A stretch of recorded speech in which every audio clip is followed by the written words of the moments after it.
साथियों नमस्कार, स्वागत है आप सभी का आपके अपने YouTube प्लेटफॉर्म पर। टेट पास अभ्यर्थियों को हाई कोर्ट की तरफ से तगड़ा झटका मिला है। और ये तगड़ा झटका क्या मिला है? ये कहा गया है कि अगर आपने टेट परीक्षा में छूट प्राप्त कर ली है, एक बार अगर आपने रिजर्वेशन का फायदा उठा लिया है तो आपको जनरल की सीट नहीं मिलेगी, उसको भूल जाइए। एक बार रिजर्वेशन का अगर आपने फायदा उठा लिया है तो आने वाली भर्ती परीक्षा में आपको रिजर्वेशन का फायदा नहीं मिलने वाला है। और उसके साथ साथ एक तरफ गम की खबर है तो दूसरी तरफ खुशी की खबर है कि 16,000 नए पदों पर भर्ती के आगाज हो चुके हैं। ये बात कहाँ के लिए की जा रही है, वीडियो में बने रहिएगा, पूरी जानकारी आपको दूंगा। चैनल पर नए होंगे तो सब्सक्राइब कर लीजिएगा और हाँ, वीडियो को सभी लोग लाइक कर लीजिएगा, तब सुनने में आनंद आएगा, क्योंकि तब हमें आपकी तरफ से सपोर्ट प्राप्त हो जाएगा। बात चल रही है मध्य प्रदेश में पात्रता परीक्षा को लेकर के। बात किसकी चल रही है? मध्य प्रदेश में पात्रता परीक्षा को लेकर के बात चल रही है। एक बड़ा फैसला आया है। हालांकि इससे पहले एक फैसला सुप्रीम कोर्ट की तरफ से आ चुका है। ये फैसला निश्चित तौर पर चुनौती के अधीन हो जाएगा एक बार फिर से। असल में ये फैसला किस बात को लेकर के आया है, इसे समझने का प्रयास करिए। शिक्षक पात्रता परीक्षा 2024 पर हाई कोर्ट का फैसला आया है। इसमें क्या आया है कि छूट लेकर टीईटी पास करी है अगर, तो सामान्य सीटों पर नहीं कर सकते हैं दावा, ये कोर्ट ने कहा है। मामला क्या है, ध्यान से समझिएगा। जबलपुर यानी भोपाल मध्य प्रदेश में मुख्य पीठ जबलपुर ने शिक्षक भर्ती 2024 से जुड़े एक बड़े कानूनी विवाद पर महत्वपूर्ण फैसला सुनाया है। चीफ जस्टिस संजीव सचदेवा और जस्टिस विनय सराफ की खंडपीठ ने स्पष्ट कर दिया है कि अनारक्षित उम्मीदवारों ने शिक्षक पात्रता परीक्षा यानी TET paper test of teacher eligibility test में अंक जो है छूट के लाभ लेकर पात्रता की है, तो अनारक्षित यानी सामान्य वर्ग की सीटों पर वो दावा नहीं कर सकते हैं सिलेक्शन का। कोर्ट ने 40 से अधिक याचिकाएं खारिज कर दी। ध्यान से समझ रहे हैं, यहां पर फोकस करिएगा। चीफ जस्टिस संजीव सचदेवा जी ने क्या कहा है कि खंडपीठ ने स्पष्ट किया है कि अनारक्षित उम्मीदवारों ने शिक्षक पात्रता परीक्षा यानी टीईटी में अंक में जो है छूट के लाभ लेकर अगर पात्रता परीक्षा क्वालिफाई की है, ईडब्ल्यूएस के नाम पर अगर क्वालिफाई करा है, तब हाई कोर्ट की खंडपीठ ने अपने विस्तृत आदेश में सुप्रीम कोर्ट के हालिया फैसले का हवाला देते हुए कहा कि उम्मीदवार भर्ती विज्ञापन की सभी शर्तें अच्छी तरह से जानने के बाद ही परीक्षा में शामिल हुए थे, इसलिए चयन प्रक्रिया के बाद जो है शर्तों को चुनौती नहीं दी जा सकती है। परीक्षा इसलिए मुख्य परीक्षा के अंकों को आधार माना जाएगा। तर्क था कि उनके चयन परीक्षा में सामान्य वर्ग के अंतिम चयनित उम्मीदवारों से अधिक अंक हैं, लेकिन उन्हें जनरल सीटों पर नियुक्ति का लाभ मिलना चाहिए। इसी बात को लेकर के मना किया गया। और इस फैसले का सारांश यह है कि छूट लेकर टीईटी पास करने वाले उम्मीदवार अनारक्षित लोगों के लिए बात की जा रही है।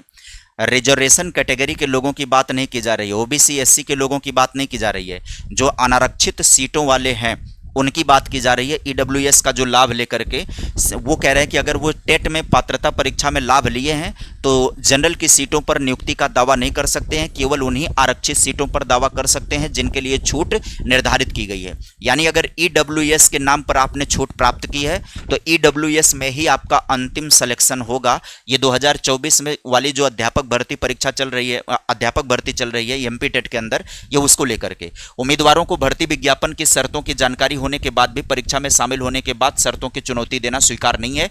सुप्रीम कोर्ट के निर्देशों के अनुसार भर्ती प्रक्रिया में पारदर्शिता और समानता बनाए रखना अनिवार्य है। यह फैसला शिक्षक भर्ती प्रक्रिया को न्यायसंगत और व्यवस्थित बनाए रखने की दिशा में एक महत्वपूर्ण कदम बताया जा रहा है।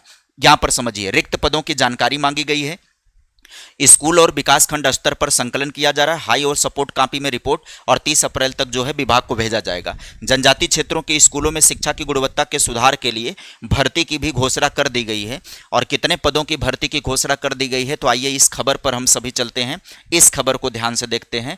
जनजातीय स्कूलों में शिक्षकों की भर्ती होगी, स्कूल शिक्षा में भी भरे जाएंगे पद। जनजातीय स्कूलों की शिक्षा विभाग को देने की तैयारी चल रही है। पहली बैठक जल्द होने वाली है। अब जनजातीय जो स्कूल होंगे उसे शिक्षा विभाग को सौंप दिया जाएगा। शिक्षक भर्ती आंदोलन और डीपीआई घेराव के बाद जनजातीय कार्य विभाग के स्कूलों में खाली पड़े शिक्षकों के पदों की जानकारी मांगी है। दरअसल विभाग में 16,000 पदों पर भर्ती की मांग लंबे समय से चल रही है, जिसे अब संभावित तैयारी का संकेत माना जा रहा है। जनजाति में खाली पड़े शिक्षकों के पदों को भरने की तैयारी के संकेत ने प्रदेश भर के हजारों अभ्यर्थियों की उम्मीदें बढ़ा दी हैं। जनजातीय कार्य विभाग के सहायक आयुक्त कार्यालय ने जिला के सभी प्राचार्यों, संकुल प्राचार्यों और विकासखंड शिक्षा अधिकारियों से प्राथमिक, माध्यमिक और उच्च माध्यमिक शिक्षकों शिक्षकों के रिक्त पदों की जानकारी मांगी है। आदेश में आश्रम, छात्रावास, ज्ञानदेव आवासीय विद्यालय और माता सबरी आवासीय परिसरों में खाली पदों का ब्यौरा भी तत्काल उपलब्ध कराने के निर्देश दिए गए हैं। जानकारी के अनुसार जनजातीय कार्य विभाग में करीब 10,000 प्राथमिक शिक्षक और 6,000 माध्यमिक शिक्षक के पद बढ़ाए जा सकते हैं। यही वजह है कि इस आदेश को संभावित भर्ती प्रक्रिया की शुरुआती तैयारी माना जा रहा है। आदेश के मुताबिक सभी विकासखंड शिक्षा अधिकारियों को 30 अप्रैल 2026 तक रिक्त पदों की हार्ड और सॉफ्ट कॉपी उपलब्ध करानी होगी।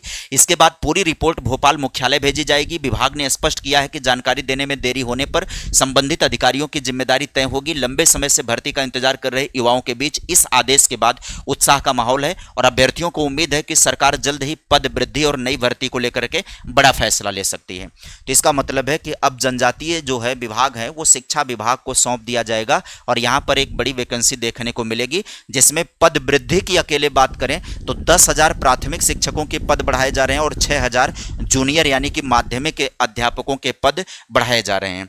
अब इस निर्णय से फायदा क्या होगा? जनजातीय क्षेत्रों के स्कूलों में शिक्षा की गुणवत्ता में सुधार होगा। लंबे समय से खाली पदों पर भर्ती न होने से पढ़ाई प्रभावित है और छात्रावास और आवासीय विद्यालयों में शिक्षण व्यवस्था मजबूत होगी और हजारों अभ्यर्थियों को रोजगार के नए अवसर प्राप्त होंगे। तो ये खबर है इस नई भर्ती को लेकर के। यहाँ पर जनजातीय स्कूलों में शिक्षकों की भर्ती से शिक्षा व्यवस्था को मजबूती मिलेगी और बच्चों का भविष्य उज्जवल होगा। सरकार पारदर्शी प्रक्रिया से योग्य अभ्यर्थियों को अवसर देने के लिए प्रतिबद्ध है, ये स्कूल शिक्षा विभाग की तरफ से बयान है। तो इस खबर में दो खबर रही है। इस खबर में कौन सी दो खबर रही है? तो इस खबर में दो खबर में एक खबर ये रही है कि शिक्षक पात्रता परीक्षा 2024 में जो भी कैंडिडेट जो ईडब्ल्यूएस का आरक्षण का फायदा लेकर के जो कटऑफ से मतलब आरक्षित पद पर क्वालिफाई कर चुके हैं पात्रता परीक्षा में, अनारक्षित अभ्यर्थी जिन्होंने पात्रता परीक्षा में लाभ लिया है क्वालिफाई होकर के, वो किसी भी तरीके से शिक्षक भर्ती में अनरिजर्व कैटेगरी पर नहीं जा सकते हैं, अनारक्षित पदों पर नहीं जा सकते हैं।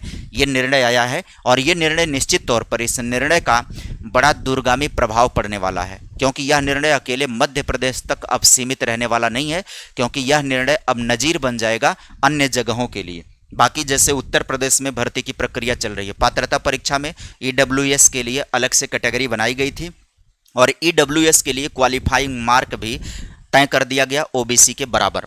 अब इसका मतलब ईडब्ल्यूएस में आरक्षण कैटेगरी में जो भी फायदा लेंगे वो अब आने वाले समय में जब भर्ती परीक्षा का आयोजन होगा तो वो अनरिजर्व में नहीं जा सकते हैं। ऐसी संभावना आने वाले समय में इस आदेश के बाद बन सकती है, क्योंकि यह आदेश ये संदर्भ रहेगा, ये आदेश रेफरेंस के रूप में यूज किया जाएगा और निश्चित तौर पर ऐसे मामले देखने को मिलेंगे आने वाले टाइम पर। अब ऐसे में बात आ सकती है कि ओबीसी एससी भी तो फायदा लेता है, ओबीसी एससी भी फायदा लेता है, तो उनको क्यों मिलता है वहाँ पर, उनको क्यों अनरिजर्व में फाइट करने का ऑप्शन मिलता है? अब ये न्यायपालिका जाने, क्योंकि सुप्रीम कोर्ट ने इस पर आदेश दे रखा है कि जो कैटेगरी वाले बच्चे होंगे ओबीसी एससी और अन्य कैटेगरी वाले जो बच्चे होंगे ये पात्रता परीक्षा में लाभ लेंगे, अध्यापक भर्ती परीक्षा में भी लाभ लेंगे, क्योंकि आरक्षण इनका हर लेवल के लिए मान्य होगा। लेकिन अब यह अनारक्षित के लिए जो फैसला आया हुआ है, अब ये फैसला एक दिशा बदल देगा। फिलहाल के लिए अभी ये सिंगल बेंच का है, आने वाले टाइम पे डबल बेंच जा सकता है या नहीं, ये डबल बेंच का ही फैसला है क्या? आने वाले टाइम पर ये आगे भी बढ़ सकती है, इसकी लड़ाई आगे बढ़ सकती है। यानी कि 2024 के जो शिक्षक भर्ती की प्रक्रिया चल रही है उसमें अभी मामला पेचीदा सा दिखाई पड़ रहा है, अभी मामला थोड़ा सा इस तरीके की लड़ाइयों में उलझता हुआ दिखाई पड़ रहा है। फिलहाल के लिए यदि यह फैसला लागू हो जाता है, यदि यह फैसला मान्य हो जाता है तो यह आने वाले टाइम के लिए भी प्रभावशाली होने वाला होगा। तो उम्मीद करेंगे कि आप सभी को सारी खबरें समझ में आ गई होंगी डिटेल तरीके से। यदि आप सभी को खबरें समझ में आ गई, वीडियो हमारी अच्छी लगती होगी तो प्यारा सा कमेंट कर दिया करिए, टिप्पणी कर दिया करिए, वीडियो को लाइक कर दिया करिए। चैनल पर पहली बार होंगे तो सब्सक्राइब जरूर कर दिया करिए, क्योंकि इसी तरीके से इन्फॉर्मेटिव वीडियो मैं आपको इस प्लेटफॉर्म पर प्रोवाइड करवाते रहता हूँ। इसलिए भी आपके लिए वीडियो में बने रहना, चैनल पर बने रहना आवश्यक है। देश प्रदेश की जितनी भी अध्यापक भर्ती परीक्षाओं से संबंधित खबरें होती हैं इस एकमात्र प्लेटफॉर्म पर आप सभी को बेहतरीन अंदाज में पूरी प्रूफ यानी फुल प्रूफ किसी भी तरीके से प्रयास करता हूं कि गलती ना हो। बाकी मानवीय त्रुटियां होना तो सबके लिए होता है, कोई ईश्वर नहीं है, कोई पूर्ण नहीं है, सबके लिए ये हो जाता है। आज के लिए फिलहाल सेशन में इतना ही। Bye bye, take care, thank you.